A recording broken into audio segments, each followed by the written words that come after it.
2023-yilda ishlab chiqarilgan mexanika Gentrani bosh to'loviga olib qolganman. Mana shu ko'rib turgan 2023-yildagi Labo mashinasini. Xo'p, umumiy hisobda 66.000 probeg. Gaz balon qo'yilgan, holati yaxshi. Kraskasini albatta o'zingiz uchun tekshirib olasiz. Mana shu ko'rib turgan Labo mashinasi xohlang generalni 3 yilga yoki bo'lmasam 4 yilga muddatga avtokredit qiladigan bo'lsangiz, birato'la nomingizga o'tkazib beramiz. Bosh to'lov esa sizdagi Matiz, Nexia 1, Nexia 2, Damas mashinasi bo'lsa ham hozirgi kundagi aytgandek bosh to'lovga olib qolaman. Mana shu ko'rib turgan Labo mashinasini bosh to'lovga.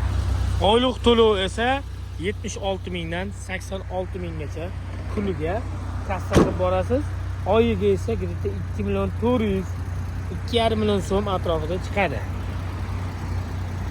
Bundan tashqari sotuvda bizda boshqa mashinalar ham bor. Nexia 2, xo'p, Gentra, Cobalt, Captiva va Damas mashinalari ham bor do'stlar.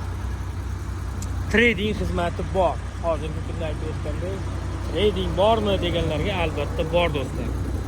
Kimga qiziq bo'lsa, pastda raqamlarimni qoldiraman. Bizni adres Jizzax shahar Bowling markazida oldida joylashgan Eski Xalq banki. Mana bu burchakda turgan avtomobillar sotuvda do'stlar. O'zinglarni ehtiyot qilinglar, charchamanglar, sog' bo'linglar.